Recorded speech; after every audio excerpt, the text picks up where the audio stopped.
एक और फॉर्मूला, वो क्या है? सिला रहमी करना। सिला रहमी, जो कोई चाहता है कि उसकी उम्र में बरकत हो, रोज़ी में बरकत हो, वो सिला रहमी करे। सिला रहमी किसको बोलते हैं? अपने हकीकी रिश्तेदारों को, अपने हसब नसब को जानना। एक हदीस पाक में अल्लाह ताला के हबीब हमारे आका इरशाद फरमाते हैं कि अपने हसब नसब को जानो, उनको याद रखो। अपने ननिहाल से जो अपना हसब नसब है कि नाना के कितने बेटे थे, फिर उनकी बेटियां कितनी थी, उनकी बेटियों के बच्चे कितने थे, कितने हैं, उनके कांटेक्ट नंबर, उनसे मिलना जुलना, उनसे बातचीत करना। आजकल तो लोग बहुत नफ्सा नफसी का दौर है, मिलने को टाइम नहीं है, कम से कम फ़ोन पे ही कभी कभार उनके हाल अहवाल पता कर लें। दादा दादी, उनकी औलादें, उनके बच्चे, उनके बच्चे, उनके बच्चे, ये हमारा शजरा नसब है। उन नसब को अच्छे से करना, और सबसे ज़्यादा अपने कराबतदार, जो अपने नियरेस्ट रिश्ते जो हैं, हमारे भाई बहन, हमारी खाला मामू, और एकदम नज़दीक के जो रिश्ते हैं, उनको अच्छी तरीके से निभाना। आजकल तो न्यूक्लियर फैमिली हो गई है, लोग बस हम दो हमारे दो, उसमें तीसरा कुछ आना ही नहीं चाहिए।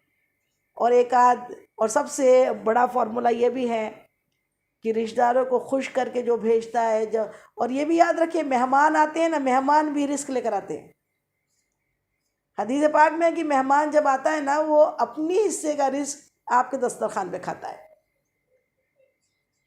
आप उसको नहीं खिलाते हो। मेहमान को हम नहीं खिलाते। इब्राहिम खलीलुल्लाह इब्राहिम अलैहिस्सलाम बग़ैर मेहमान के खाना ही तनामुल नहीं फरमाते थे। कभी मेहमान नहीं मिला तो मेहमान ढूंढने निकल जाते थे। एक मरतबा आपने एक बछड़ा तंदूर किया भूना, अब एक लुकमा भी नहीं लिया और ढूंढने निकले कि कोई मेहमान मिल जाए, तो वो मेहमान को लाऊं, उनको साथ में लेके खाना खाते थे वो, अल्लाह के खलील। तो अल्लाह ताला ने आजमाने के लिए 2 फरिश्तों को भेज दिया। अब कोई नहीं मिला, 2 फरिश्ते मिले इंसानी शक्ल में, वो उन्हें लेकर आ गए, वो उनके दस्तरखान पे बैठे हैं। फिर जब उनसे कहा कि खाओ, तो कहते हैं कि हम तो देखने आए थे कि इब्राहिम की मेहमान नवाजी। आपने दस्तरखान पे सब सामान, सब चीज़, सारी अशिया रख दी। जब तनाउल फरमाने के लिए कहा, तो कहा कि हम तो फरिश्ते हैं, हम तो खाने पीने से पाक है। सुभान अल्लाह, सुभान अल्लाह। किसी ने क्या खूब कहा है, अल्लाह मेरे रिस्क की बरकत न चली जाए, अल्लाह मेरे रिस्क की बरकत न चली जाए, 2 दिन से मेरे घर में कोई मेहमान नहीं है। सुभान अल्लाह, सुभान अल्लाह। मेहमान जो है ना, रिस्क में बरकत मेहमानों की वजह से होती है।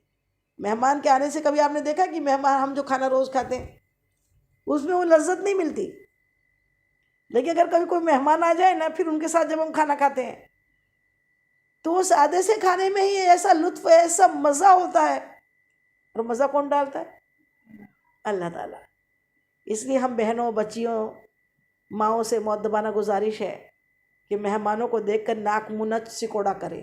मेहमान आगे करके टेंशन करके घर में तमाशा ना किया करें।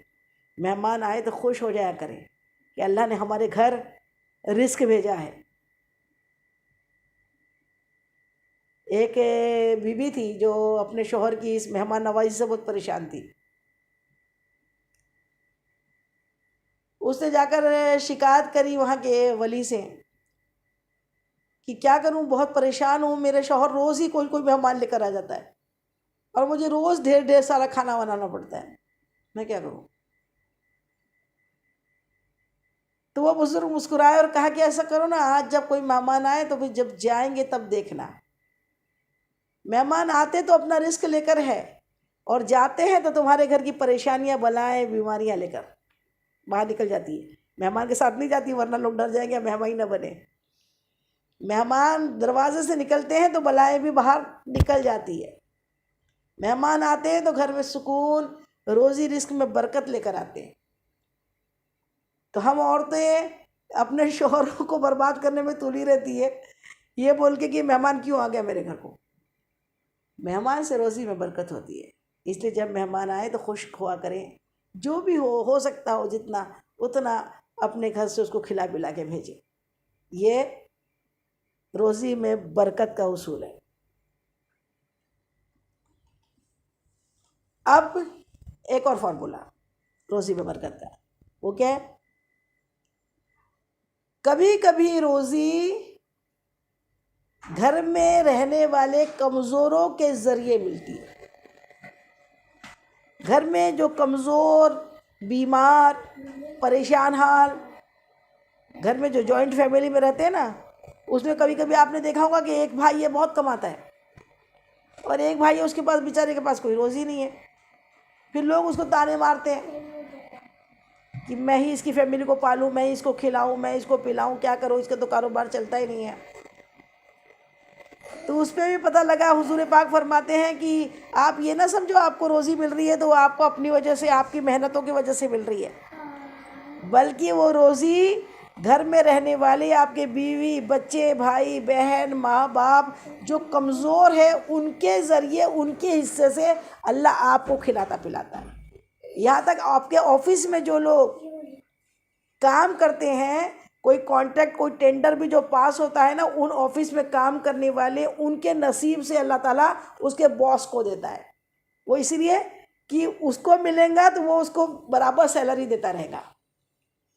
ये चीज़ है, लेकिन इस चीज़ को लोग समझते नहीं हैं। अब बड़े ऑफिसर को अपने बॉस को खुश करने के लिए तो बड़ी कोशिश करते हैं, लेकिन अपने मातहत जो कमज़ोर है, जिनके ज़रिए उसे रिस्क अल्लाह ताला अता कर रहा है, उसको खुश करने की कोशिश नहीं करते, उसके साथ तो गाली गलौज या उसको दबाने की कोशिश करते। ऐसा ना करें। कभी पता कर ले, आपको समझ में आ जाए ये हमारे लिए कितना मुबारक है, तो फिर उसकी कदर व कीमत समझे, उसका खिदमत करे। घर में जो बड़ी बूढ़ियाँ होती हैं, माएँ, नानियाँ, दादियाँ, जो बेचारी सिर्फ इबादत में ही रहती है, उनकी वजह से सुबह सुबह रिस्क हमारे दरवाजे पे आता है और हम सोचते हैं उनको क्या खिलाना है, वो तो क्यों हमारे सर पर बोझ है। अरे वो बोझ नहीं है, वो है तो आपके यहाँ रिस्क है। उनके ज़रिए, उनकी किस्मत से अल्लाह रिस्क दे रहा है। ये वाली बात को समझे। अभी कितने फार्मूले हो गए?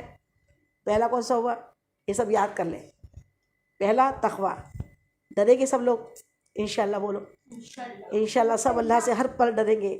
सिर्फ मस्जिद में ही नहीं डरना है, मार्केट में भी डरना है। अपनी नज़रें नीची रखना है, किसी से नज़रें नहीं मिलाना है, गैर महरम की जानिब आँख नहीं, अपने को दिखाने का भी मौका नहीं देना है। पर्दे का मतलब ये नहीं है कि हम अपने आप पे पर्दा करें और हम पर्दा करके निकले। पर्दा ये है कि कोई गैर महरम है तो हमने उसको देखा तो वो भी गैर महरम को देखना। हुजूर पाक की बारगाह में एक नाबीना साहबी आए, उम्मुल मोमिनीन हमारी अम्मी आयशा सिद्दीक़ा रज़ियल्लाहु ताला अन्हा बैठी हुई थी। आपको मालूम था वो नाबीना है, तो मेरे आका वो उठ के नहीं गई, तो आप फरमाते हैं कि आप उठ के क्यों नहीं गई अंदर? तो कहा कि वो तो नाबीना थी, उनकी तो आँखें नहीं है। तो प्यारी आका इरशाद फरमाते हैं, आप तो नाबीना नहीं हो। समझ में आया? आप तो नाबीना, आपने तो देखा ना, आपको भी देखने का हुक्म नहीं है। आप किसी गैर महरम को, किसी गैर मर्द को न देखें, अपना पर्दा खुद भी करें, ना देखें ना दिखाएं। ये दोनों चीज़ तकवे में आती है। अल्लाह का खौफ हो, अल्लाह का डर हो कि मेरा रब मुझे देख रहा है, न जाने आज मौत आ गई तो मैं कहाँ जाऊँगी। कब्र में सवाल होगा, पूछा जाएगा, और अल्लाह ताला दिलों के हाल से वाकिफ़ है, हर लम्हा हर पल के हाल से वाकिफ़ है कि हमको खुद अपनी हिफाजत खुद करनी है, अपनी इज़्ज़त आबरू की, और अल्लाह के सामने सुरखरू रहना है। अल्लाह मुझे देख रहा है, मेरे अल्लाह तू नाराज़ मत हो जाना, मैं ऐसा कोई काम ना करूँ जिससे तू नाराज़ हो जाए। तो ये चीज़ हमें हर पल ये डर हो, क्या मालूम आज बुलावा आ जाए। तो ऐसे जाए कि बड़े शान से, कि किसी दाना ने क्या खूब कहा है कि जब तू पैदा हुआ था ना, सारी दुनिया मुस्कुरा रही थी, सारी दुनिया हंस रही थी, तेरे आने की मैं गीत गा रही थी, मिठाइयाँ बांटी जा रही थी, खुशियाँ मनाई जा रही थी, और तू रो रहा था। बच्चा जब पैदा होता है तो रोता है। कुछ ऐसा करना जिससे जब तू जाए तो तू मुस्कुराए, अपने अल्लाह से मिलने की खुशी में तू मुस्कुरा के जाए, और सारे आलम, सारे लोग, तेरे सारे अपने रो रो के नाला बहाए, रोते जाए।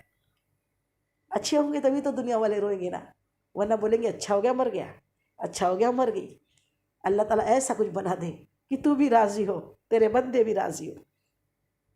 तो पहला फार्मूला याद कर ले, रोज़ी बढ़ाना है तो क्या करना है, क्या करना है, तकवा। दूसरा अस्तगफार। अस्तगफार मतलब गुनाह कर करके अस्तगफार नहीं पढ़ना है, गुनाह हो जाए तो अल्लाह से फ़ौरन माफ़ी मांगना, लेकिन गुनाह हो नहीं हो रोज़ 100 मरतबा सुबह शाम अस्तगफार पढ़ना, और हर लम्हा डरते रहना, मौला माफ़ कर, मौला माफ़ कर दे, मौला माफ़ कर दे। अल्लाह रिस्क बढ़ा देता है, अल्लाह रोज़ी के दरवाजे खोल देता है, उसको हर गम से निजात दे देता है। तीसरा क्या है, तीसरा इस्तग़फ़ार। चौथा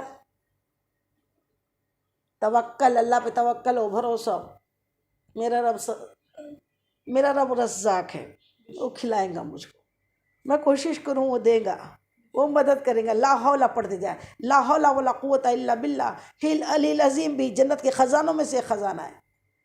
मेरी ताकत नहीं मौला, मेरी ताकत नहीं, मैं कोशिश करूँ बस, तू अता कर मौला, तू अता कर मौला। इस तरीके से ला हौला वला कुव्वता इल्ला बिल्लाह हिल अलील अज़ीम, ये पढ़ते जाए। उसके बाद में कोशिश, उसके बाद सदका, उसके बाद में फिर इबादत, इबादत के बाद फिर सिला रहमी, और फिर अपने नसब हसब को जानना और उनकी मदद करते रहना। किसी शख्स को एक मरतबा कैंसर की बीमारी हो गई, अमेरिका में उसको कैंसर की बीमारी डिटेक्ट हुई, डायग्नोस हो गई। डॉक्टरों ने कहा बस तू 1-2 महीने का मेहमान है, कोई इलाज नहीं है। अल्लाह के वली के पास में पहुंचा, कहने लगा हज़रत ऐसा ऐसा है, और करोड़ों करोड़ों अरबों का मालिक हूँ मैं, लेकिन मेरा ये दौलत मेरी कुछ काम नहीं आ सकती, कोई ट्रीटमेंट नहीं है, कोई इलाज नहीं है। उन्होंने बस इतना कहा कि जब जाना तो है तेरे पास, टाइम तो है नहीं, 1 महीने 2 महीने बचा है तेरा टाइम, ऐसा कर, ऐसा कर, तू कहाँ का रहने वाला है? कहा पाकिस्तान के कोई एक ऐसे शहर का हूँ, एकदम अंदर के इंटीरियर एक कस्बे का रहने वाला हूँ। एक बार फॉरेन गया तो फिर पलट के अपने गाँव को देखा ही नहीं, फिर वहीं अमेरिका में बस गया, अमेरिका में ही कमाता रहा और इतना बड़ा बिजनेसमैन बन गया, सब हुआ।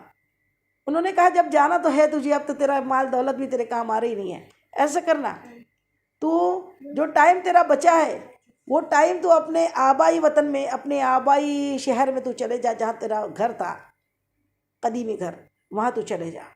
और वहाँ जाकर जो तेरे आसपास रिश्तेदार न कैसे हैं, बोले बहुत गरीब है, किसी के पास हल बखर नहीं है, किसी के पास पाइपलाइन नहीं है, किसी के पास में मोटर नहीं है, किसी के पास में यानी छोटी छोटी चीज़ें, किसी की छत नहीं है। कहा तू जा और जाकर क्या कर, 1 महीना वहीं रहे और सब पूरे रिश्तेदारों में घूम, और घूम घूम के क्या कर, किसी को मोटर लगा दे, किसी को हल बखर बैल दिला दे, किसी को खेती बाड़ी में मदद कर दे, किसी की छत बनवा दे। ये जितने रिश्तेदार हैं सबको वेल इस्टेब्लिश्ड कर दे, और वहीं उनके साथ रहे, उनके साथ खा, उनके साथ जी। 1 महीने बाद फिर वापस आ, अभी तो अपना टेस्ट करा। सुभान अल्लाह, सुभान अल्लाह। 1 महीना वो रहा, 1 महीना वो बुजुर्ग के बोलने में वैसे ही करा, और 1 महीने बाद जब उसने आकर अपना फिर कैंसर की टेस्ट की तो माशाल्लाह रिपोर्ट निगेटिव थी। अल्लाह रिस्क भी बढ़ाता है, उम्र भी बढ़ाता है।